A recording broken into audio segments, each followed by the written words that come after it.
Hello students. तो हम लोगों ने पिछले वीडियो में स्ट्रेट लाइन के इम्पॉर्टेंट क्वेश्चंस की सीरीज में क्वेश्चन नंबर 10 तक डिस्कस कर लिया था। तो इस वीडियो में हम लोग फर्दर 10 इम्पॉर्टेंट क्वेश्चंस को डिस्कस करेंगे। तो क्वेश्चन नंबर 11 है, इफ़ द लाइन्स, पहला लाइन दूसरा और तीसरा, आर कंकरेंट। अगर तीन लाइन्स यहाँ पर क्या दिया है, कंकरेंट। अगर तीन लाइन्स कंकरेंट होती हैं तो आपको पता होना चाहिए कि इनके डिटर्मिनेंट की वैल्यू 0 के इक्वल होती है। अब डिटर्मिनेंट कैसे बनाएंगे? एक्स का कोफिशिएंट क्या है 1, वाई का कोफिशिएंट 2a और फिर कांस्टेंट वाला टर्म लिखते हैं। इसी तरह दूसरे लाइन में देखें, एक्स का कोफिशिएंट 1, वाई का कोफिशिएंट 3b और कांस्टेंट क्या है b है। इसी तरह तीसरे वाली लाइन में एक्स का कोफिशिएंट 1, फिर 4c, वाई का कोफिशिएंट है और फिर कांस्टेंट c है। ठीक है ना। अब इसको सॉल्व करेंगे तो फिर हमसे पूछा है कि a, b and c are in, किस में होगा, AP, GP, HP में बताना है हमें। तो इसको अगर हम लोग ओपन करें तो ध्यान से देखें, ये ए था तो 1 के रेस्पेक्ट में पहले ओपन करें तो ये इसके साथ मल्टीप्लाई होगा 3BC minus 4BC minus 2a, तो C माइनस B, फिर प्लस a, तो आएगा 4C minus 3b equal to 0।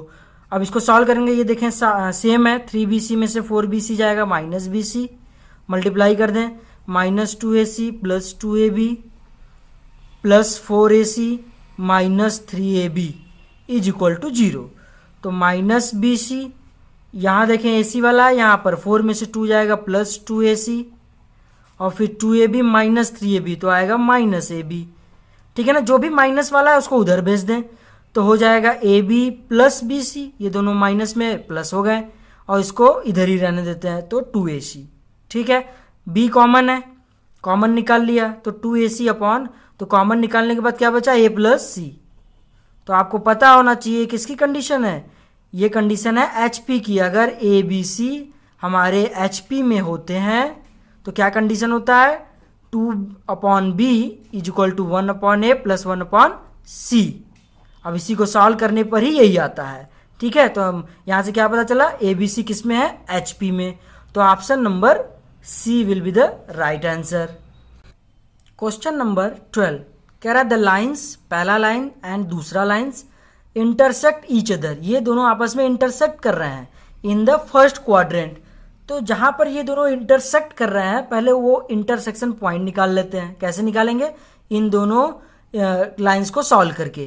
तो पहला लाइन है x plus Y equal to mod A, दूसरा लाइन है AX minus Y equal to 1। अब इनको सॉल्व कर लें, ऐड कर लें तो फायदा हो जाएगा, ये कैंसिल हो जाएगा। ऐड करेंगे तो x कॉमन और बचा 1 प्लस a और इधर 1 प्लस मॉड a। ठीक है, तो x की वैल्यू क्या आ गई, 1 plus mod a upon 1 plus a। तो ये x की वैल्यू आ गई। अब y की वैल्यू निकाल लेते हैं, इसी में रख दें तो y इक्वल टू क्या आएगा, मॉड a माइनस x, है ना। तो मॉड a माइनस x की वैल्यू ये अभी हम लोगों ने निकाला है 1 plus mod a upon 1 plus a। अब इसको सॉल्व कर लें, मल्टीप्लाई करें तो मॉड a और फिर a का करेंगे तो plus a mod a minus 1 और ये माइनस हो जाएगा और mod a upon 1 plus a। तो यहाँ से y की वैल्यू आ गई, ये कैंसिल, तो क्या बचा, a mod a minus 1 upon 1 plus a। तो ये आ गई y की वैल्यू। तो x कोऑर्डिनेट पता चल गया, y कोऑर्डिनेट पता चल गया, तो पॉइंट क्या बना, x वाला कॉमा y वाला। तो लिख देते हैं, ये x का कोऑर्डिनेट पता चल गया और ये y का। और हमसे बोला है जो इंटरसेक्शन पॉइंट आप निकाल रहे हो वो फर्स्ट क्वाड्रेंट में है, in the first quadrant. First quadrant में क्या होता है, जो भी पॉइंट होता है वो दोनों क्या होते हैं, पॉजिटिव होते हैं। मतलब x वाला भी पॉजिटिव, y वाला भी पॉजिटिव। तो मतलब ये पूरा पॉजिटिव होना चाहिए, ये भी पूरा पॉजिटिव होना चाहिए। तो पहले इसको पॉजिटिव कराते हैं। तो ऊपर वाला दिख रहा है 1 प्लस मॉड ए, ये तो पॉजिटिव है ही। कैसे, mod A is always positive. जब ये पॉजिटिव हो गया उसमें 1 आप ऐड कर रहे हो और पॉजिटिव बन गया, है ना। तो मतलब ऊपर वाला पॉजिटिव है, तो हमको टोटल पॉजिटिव बनाना है ना, तो नीचे वाला भी पॉजिटिव होना चाहिए। तो अब ए की वैल्यू तो पता नहीं है, तो मतलब 1 प्लस ए क्या होना चाहिए, ग्रेटर देन 0 होना चाहिए, मतलब पॉजिटिव होना चाहिए। और ये पॉजिटिव है तो पूरा पॉजिटिव बन जाएगा। ठीक है, तो देखिए यहाँ पर इक्वलिटी साइन नहीं लगाएंगे, नहीं तो अगर ये जीरो के इक्वल नहीं करेंगे, अगर जीरो कर देंगे तो इनफाइनाइट हो जाएगा, तो इसलिए हमने जीरो के इक्वल नहीं किया है। अब यहाँ से देखें, यहाँ से दिख रहा है ऊपर वाला अभी क्या होना चाहिए, पॉजिटिव, तो ये कंडीशन ये मिल गया कि ये जो होना चाहिए ग्रेटर देन जीरो। यहाँ इक्वलिटी का साइन लगा सकते हैं, जीरो के बराबर भी हो सकता है, क्योंकि इसमें जीरो रखो आप तो वैल्यू जीरो आ जाएगी, इनफाइनाइट तो नहीं बन रहा है, तो मतलब ले सकते हैं। अब इन्हीं दोनों को आप सॉल्व करेंगे तो ए की वैल्यू क्या आ गई यहाँ से -1 से बड़ी, एक कंडीशन। और यहाँ पे और हमने पढ़ा है मॉड ए की डिफिनीशन कि एक बार ये पॉजिटिव ओपन होता है, एक बार निगेटिव, जब ए की वैल्यू ग्रेटर और इक्वल टू जीरो हो और ए की वैल्यू अगर लेस देन जीरो हो तो निगेटिव। अगर हम पहला वाला ही केस ले लें तो पॉजिटिव ए के साथ ओपन करेंगे तो ये ए स्क्वायर -1 इज ऑलवेज ग्रेटर और इक्वल टू जीरो। ठीक है, अब ये फार्मूला बन गया a+1 और a-1, ठीक है, इज ऑलवेज ग्रेटर और इक्वल टू जीरो। अब इसको रियल लाइन पे दिखा दें, इसको जब मन में जीरो के इक्वल करेंगे तो ए की वैल्यू -1 आएगी, हाँ ठीक है, और ए की वैल्यू यहाँ से क्या आएगी, जब जीरो के इक्वल करेंगे तो 1 आएगी। यहाँ डार्क सर्कल से बनाया है ताकि क्योंकि इक्वलिटी है उसको इंक्लूड करेंगे। ये और ये क्या बोला है, जीरो से बड़ी, तो जीरो से बड़ी तो पहले हम साइन बना लेते हैं प्लस माइनस प्लस, इनइक्वालिटी आप लोगों ने पढ़ा होगा, ऐसा ही करते हैं। अब ध्यान से देखें, हमको चाहिए जीरो से बड़ी पॉजिटिव वैल्यू ये है और पॉजिटिव वैल्यू ये है, तो ये सॉल्यूशन आ गया किसका, इस वाले इनइक्वालिटी का। लेकिन कंडीशन हमारे पास ये भी है -1 से बड़ी, तो -1 ये है, -1 से बड़ी इस साइड, तो मतलब -1 से बड़ी। ठीक है, तो क्या कॉमन मिला दोनों में, कॉमन यही मिला है ना। तो इसको कैसे लिखेंगे, ए बिलोंग्स टू कहां से कहां तक, 1 से लेकर कहां तक गया, इन्फिनिटी तक, और ये क्लोज ब्रैकेट 1 पे लगेगा क्योंकि इंक्लूड करना है 1 को, और इन्फिनिटी को कभी भी क्लोज ब्रैकेट से नहीं लिखते। तो क्या आ गया है कि वैल्यू 1 से लेकर इन्फिनिटी तक। देख लेते हैं कौन सा ऑप्शन मैच कर रहा है, 1 से लेकर इन्फिनिटी, मतलब option number A is the right answer. Question number 13 कह रहा है the line L given by this, ये लाइन है ठीक है ना, जिसका नाम एल है, पासेस थ्रू द पॉइंट, इस पॉइंट से ये लाइन पास कर रहा है, तो मतलब इसको सेटिस्फाई करेगा, तो हम लोग करा देंगे। द लाइन के इज पैरेलल टू एल, मतलब एक दूसरा लाइन के है जो कि एल के पैरेलल है, मतलब इसके पैरेलल है, एंड हैज द इक्वेशन, ये मतलब यही के वाला लाइन है, ये के वाला लाइन है, ये एल वाला, ये दोनों क्या है आपस में, पैरेलल है, तो मतलब कुछ ऐसे होंगे, पैरेलल है तो हमने पढ़ा है अगर दो लाइंस पैरेलल होती हैं तो इसका जो स्लोप होगा वही इसका भी स्लोप होगा, है ना, मतलब इसका m1 स्लोप है, इसका m2, तो दोनों स्लोप क्या होगा, इक्वल होगा, क्योंकि पैरेलल में इक्वल होता है। ठीक, तो इसका स्लोप निकालते हैं पहले वाले का, एल वाले का और एम वाले के वाले का। तो एल का कैसे स्लोप निकालेंगे, एक्स क्या फार्मूला होता है शॉर्टकट में, माइनस एक्स का कॉफिशिएंट क्या है 1/5 अपॉन वाई का कॉफिशिएंट 1/b। ठीक है, फार्मूला होता है माइनस एक्स का कॉफिशिएंट अपॉन वाई का coefficient is equal to m2, दूसरे वाले लाइन का स्लोप देखते हैं, तो माइनस एक्स का कॉफिशिएंट क्या है 1/c अपॉन वाई का कॉफिशिएंट क्या है 1/3। अब इसको यहां से देखें, माइनस माइनस कैंसिल, ठीक है, और इसको ओपन करें, मतलब और अच्छे से लिखें 1/5 b/1 और 1/c इंटू 3/1, तो b/5 इजक्वल टू 3/c, तो यहां से आ गया bc इजक्वल टू 15। ठीक है, ये कंडीशन पता चल गई।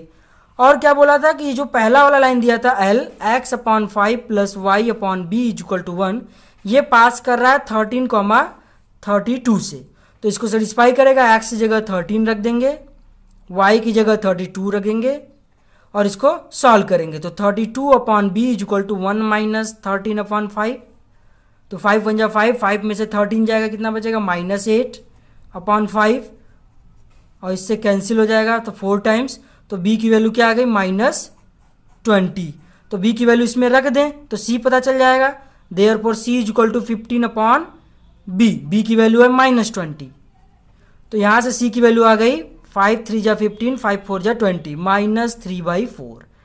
तो अब हमारे जो लाइन के इक्वेशन दिए हुए हैं l और k, तो उसको अगर अच्छे से लिखे, l दिया हुआ था x/5 प्लस y/b, b की वैल्यू अभी हम लोगों ने निकाला है -20, ठीक है, इज इक्वल टू 1।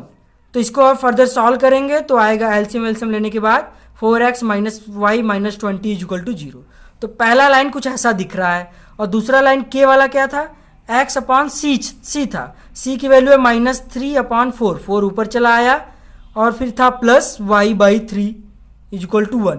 इसको भी फर्दर सॉल्व करेंगे, एलसीएम वगैरह लेंगे तो 4x minus y plus 3 is equal to 0। तो ये दोनों लाइनें कुछ इस तरीके से दिखेंगी। लेकिन हमसे क्वेश्चन में बोला था the distance between L and के, हमको डिस्टेंस चाहिए इन दोनों के बीच का। और ये दोनों लाइन कैसे हैं? पैरेलल हैं, शुरू में ही बोला था। और दिख भी रहा है कि एक्स का कोफिशिएंट सेम है, वाई का कोफिशिएंट भी सेम है, तो मतलब ये दोनों पैरेलल होंगे।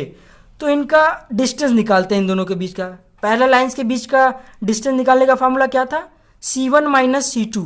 ये C1 है, ये C2 है, तो C1 minus C2 upon root over A square plus B square. ये ए है, ये बी है, इसमें भी वही है, ठीक है, 1 का स्क्वायर 1। और मॉड में होता है क्योंकि डिस्टेंस पॉजिटिव होता है। तो ये आ गया 23 प्लस में क्योंकि मॉड लगा है, और ये रूट 17। तो देखते हैं 23 अपॉन रूट 17 किस ऑप्शन में मैच कर रहा है। Option number B is the right answer. Question number 14 कह रहा a line L has intercept a and b on the coordinate axis. मतलब एक लाइन है, उनका इंटरसेप्ट दिया हुआ है, ठीक है। तो हम लोगों ने पढ़ा है कि इंटरसेप्ट फॉर्म में लाइन की इक्वेशन क्या होती है। हम लोगों ने पढ़ा x upon a plus y upon b is equal to 1। ये ए और बी है क्या? इंटरसेप्ट है एक्स पर और वाई पर। कहने का मतलब है एक्स पर ए चला है, वाई पर बी चला है। तो ए का कोऑर्डिनेट a,0 इस वाले का, और इस वाले का 0,b, ठीक है। तो इसी लाइन की इक्वेशन ये होती है, ए और बी दिया हुआ था। और क्या बोल रहा है, अब ध्यान से देखना चाहिए, ओ ओरिजिन है, ये इस पर एक परपेंडिकुलर होगा, है ना, ये परपेंडिकुलर डिस्टेंस है। तो ये पॉइंट मान लेते हैं m। तो ये डिस्टेंस आराम से निकाल सकते हैं क्योंकि इस लाइन की इक्वेशन हमें ये पता है, ये ओरिजिन का पॉइंट भी हमें पता है। तो OM अगर निकालें, perpendicular distance from O to this line, क्या होगा?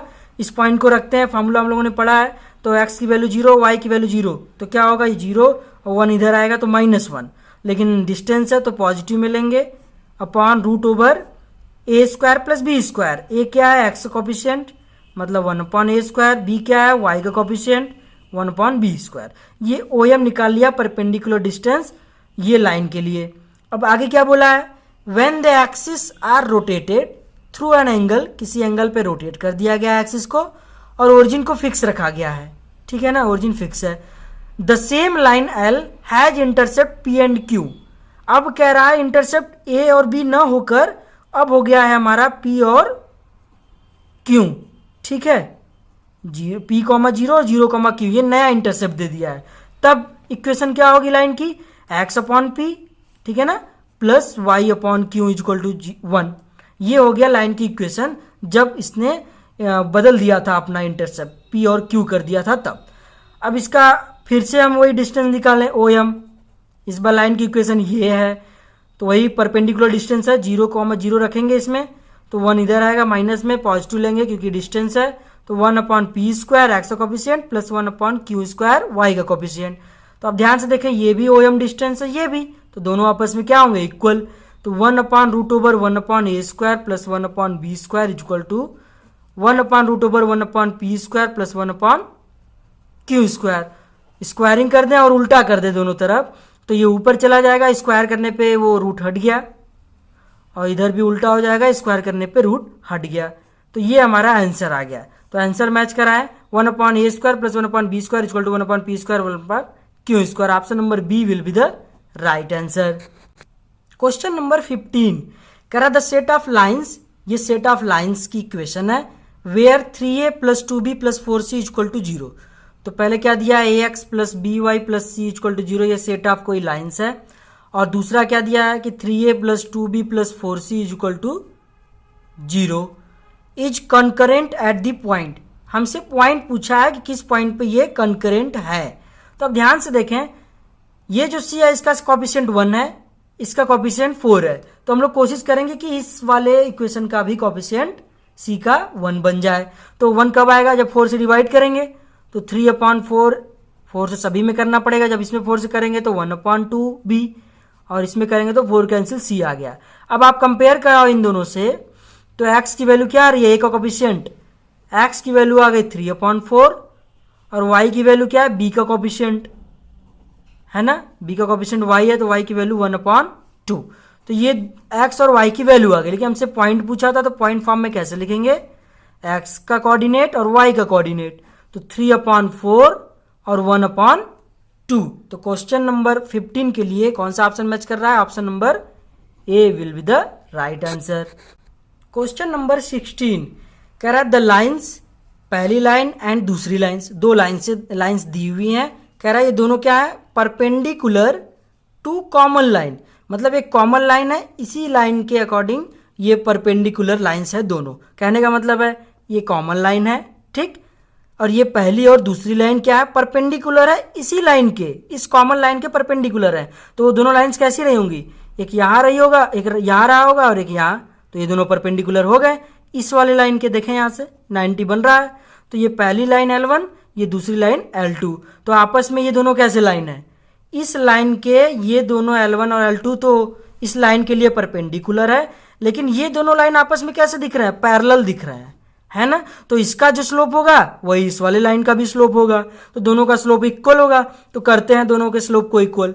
तो पहले वाले लाइन का स्लोप निकालें, कैसे बताया था, माइनस एक्स का कॉफिशिएंट क्या है, p square plus 1 upon y का कॉफिशिएंट, वाई कॉफिशिएंट -1 है, इज इक्वल टू एक्स का कॉफिशिएंट क्या है, ये पी स्क्वायर प्लस 1 का होल स्क्वायर अपॉन वाई का कॉफिशिएंट क्या है, पी स्क्वायर माइनस के साथ होता है फॉर्मूला, और नीचे वाई का कॉफिशिएंट पी स्क्वायर प्लस 1। अब ध्यान से देखें, ये इससे कैंसिल माइनस माइनस, और ये पी स्क्वायर प्लस 1 यहाँ पर 2 ठो है तो 1 ठो बचा होगा, और 1 ठो ये भी पी स्क्वायर प्लस 1 उससे पूरा खत्म। तो p की वैल्यू यहाँ से क्या आ गई, p की वैल्यू -1 आ गई। तो हमसे क्या पूछा था, p की कितनी वैल्यू के लिए होगा, no value of p, exactly 1 value of p। तो option number B will be the right answer. Question number 17 कह रहा if -4,5 is 1 vertex and this is 1 diagonal of a square. तो सबसे पहले एक स्क्वायर बनाते हैं, हमें पता है स्क्वायर में सभी साइड्स इक्वल होते हैं, ठीक है, तो ये स्क्वायर है, और एक वर्टेक्स दिया हुआ है, कोई सा भी मान लेते हैं, ये मान लेते हैं -4,5 ये हमें वर्टेक्स दिया है, और एक डायगोनल दिया है 7x - y + 8, कोई सा भी आप मान लो, ये डायगोनल दिया है, ठीक है। इसकी इक्वेशन क्या दे रखा है, 7x - y + 8 = 0। तो हमसे क्या पूछा है, then the equation of other diagonal, ये जो दूसरा वाला डायगोनल बन रहा है इसकी इक्वेशन हमसे पूछा है।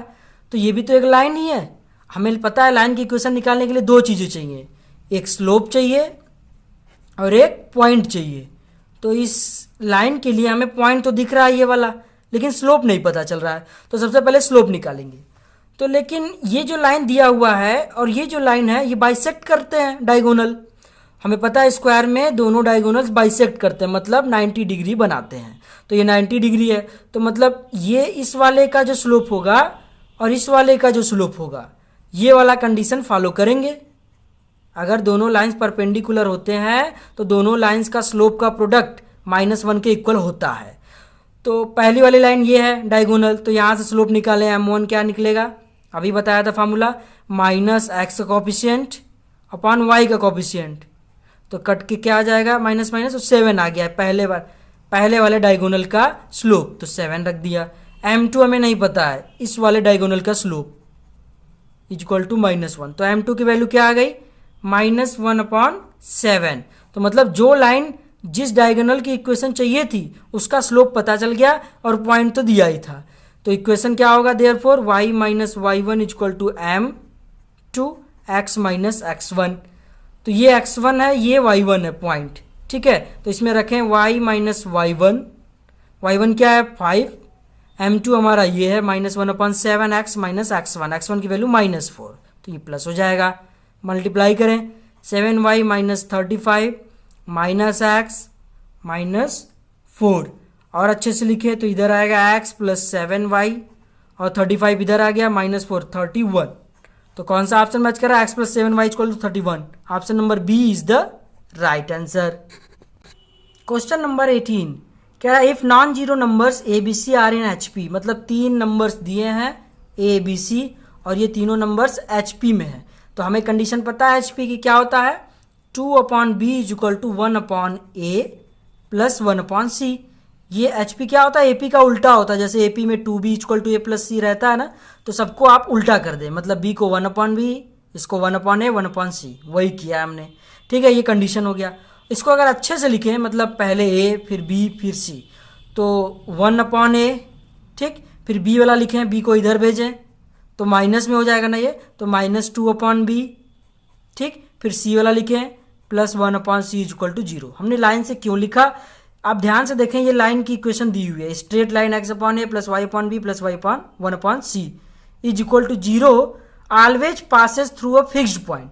किसी एक फिक्स्ड पॉइंट से ये हमेशा पास करता है, तो वो फिक्स्ड पॉइंट हमसे पूछा है। तो आप इसको देखो और इसको देखो, क्या लिखा है, x/a plus y/b plus 1/c equal to 0। आप कंपेयर कराओगे तो x की वैल्यू मिलेगी 1 और y की वैल्यू मिलेगी -2, दिख रही है यहाँ से, है ना।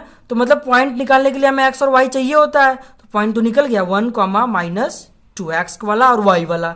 तो मतलब ये लाइन इस पॉइंट से मतलब पास कर रहा है, सेटिस्फाई करेगा 1, -2। तो option number B is the right answer. Question number 19 कह रहा है locus of the centroid of a triangle whose vertices are, ये 3 वर्टिसेस हमें दिए हुए हैं, तो हमसे सेंट्रॉयड का लोकस पूछा है। तो हम लोग को पता होना चाहिए पहले सेंट्रॉयड क्या होता है। सेंट्रॉयड होता है एक पॉइंट ही होता है, उसका फार्मूला क्या होता है निकालने का, मान लेते हैं सेंट्रॉयड एच के है, ठीक है, पॉइंट फॉर्म में। फार्मूला क्या होता है निकालने का, x1 plus x2 plus x3 upon 3, y1 plus y2 plus y3 upon 3, ये फार्मूला होता है सेंट्रॉयड निकालने का। तो मतलब एच की वैल्यू ये है। तो आप देखें यहाँ पे सबकी वैल्यू दिया, ये x1, ये y1, ये x1, x2, x3, तो सब वैल्यू रखें। a cos t plus b sin t plus 1/3, ये h की वैल्यू आ गई। अब k की वैल्यू अब निकालें तो k की वैल्यू ये है, और y1 क्या है, a sin t minus b cos t, है ना, y2 की वैल्यू माइनस में है और y3 की 0 है, अपॉन 3। और इसको अच्छे से सॉल्व करें, इसमें मल्टीप्लाई कर दे 3h, 1 प्लस में इसको इधर भेज दे माइनस, तो क्या बचा cos t a plus b sin t, ठीक है। अब इसी तरह इसमें 3k इक्वल टू क्या बचा, a sin t minus b cos t। अब दोनों को क्या करते हैं, स्क्वायर करके ऐड करते हैं, क्या फायदा होगा, 3h माइनस 1 का होल स्क्वायर, इसको भी स्क्वायर करके ऐड कर दो, LHS वाला स्क्वायर करके ऐड कर दिया। अब इसी तरह RHS को आप स्क्वायर करें और ऐड करें, तो स्क्वायर करेंगे तो a प्लस बी का होल स्क्वायर बनेगा, ओपन करते हैं, a square cos square t plus B square sine square t, फिर plus 2ab sine t cos t, ठीक है, और फिर प्लस इसको भी स्क्वायर करके ऐड करें, a square sine square t plus B square cos square t और minus 2ab sine t cos t। अब देखें a स्क्वायर कॉमन मिल रहा है, तो क्या बचेगा, cos square T plus sine square T, उसकी वैल्यू 1 होती है। इसी तरह b स्क्वायर कॉमन मिलेगा, बचेगा वही, तो 1 हो जाएगी वैल्यू, और ये दोनों कैंसिल, तो 3h माइनस 1 का होल स्क्वायर प्लस 3k का whole square equal to a square plus b square. तो लेकिन हमसे क्या बोला था, हमसे बोला था सेंट्रॉयड निकालने के बाद उसका लोकस बताएं। तो लोकस कहने का मतलब है कि जो हमारा आंसर आया है hk के टर्म में, उसको xy के टर्म में आंसर लाएं आप। जब भी लोकस बोलेगा तो समझ जाना है कि xy में आंसर लाना है, तो h की जगह x रख देंगे, k की जगह y, तो 3x माइनस वाई का whole square plus 3y square equal to a square plus b square. तो कौन सा ऑप्शन मैच कर रहा है, option number C is the right answer. Question number 20 कह रहा है लेट a दिया हुआ है हमें 2, -3 और b दिया हुआ है -2, 1 be the vertices of a triangle ABC। अब देखो 2 वर्टिस दे दिए, तीसरा वाला हमें नहीं बताया ट्रायंगल का, ठीक है, आगे पढ़ते हैं। If the centroid of this triangle moves on the line, अब सेंट्रॉयड बोला है, सेंट्रॉयड निकालने के लिए हमें तीनों पॉइंट पता होना चाहिए, तो जो सी वाला है ना, हम लोग अपने से लेट कर लेते हैं कि वो h, k रहा होगा। अब निकाल सकते हैं सेंट्रॉयड, तो सेंट्रॉयड निकालते हैं, क्या फॉर्मूला था, x1 plus x2 plus x3/3, तो 2 - 2 प्लस h अपॉन 3। इसी तरह y वाला कोऑर्डिनेट कैसे था, -3 + 1 + k, मतलब y1 + y2 + y3 अपॉन 3। तो ये सेंट्राइड आ गया, जी से दिखाते हैं, ठीक है। तो ये सेंट्राइड की वैल्यू और अच्छे से लिखे तो ये 2 से 2 कैंसिल, h/3 और ये k -2/3। तो ये हमारा आ गया सेंट्राइड। और क्या बोला, ये जो सेंट्राइड है ना, this triangle moves on the line, जो सेंट्राइड निकाले हैं वो इस वाले लाइन पे मूव कर रहा है, तो मतलब इसको सेटिस्फाई करेगा। 2x + 3y = 1, इसको ये जो सेंट्राइड निकाले हैं इसको सेटिस्फाई करेगा क्योंकि इसी पे मूव कर रहा है। तो x की वैल्यू h/3, तो क्या आ जाएगा 2h/3 प्लस 3, y की वैल्यू k - 2/3 = 1। अब इसको हम लोग अब फर्दर सॉल्व करेंगे, एलसीएम 3 आएगा, तो 2h + 3k - 6 = 3। तो 2h + 3k और इसको इधर भेजें तो ये हो जाएगा 9। ये हमारा आंसर होना चाहिए। लेकिन ये क्या बोला था, then the locus of the vertex C is the line. Locus बोल दिया, तो लोकस बोल दिया तो मतलब हमें आंसर किस में चाहिए, एक्स वाई में चाहिए। तो h कॉमा जो k हम लोगों ने लिया था, h की जगह x, k की जगह y हम लोग रख देंगे। तो देयरफॉर 2x + 3y = 9, ये हमारा आंसर होगा। तो देखते हैं कौन सा ऑप्शन मैच कर रहा है, 2x + 3y = 9। तो option number D is the right answer. ठीक है, अगर आपको ये वीडियो समझ में आया हो तो वीडियो को लाइक करें, चैनल जरूर सब्सक्राइब करें और जो नीडी स्टूडेंट है उन्हें जरूर शेयर करें। मिलते हैं नेक्स्ट वीडियो में नए टॉपिक के साथ, नए क्वेश्चंस के साथ। तब तक के लिए थैंक यू।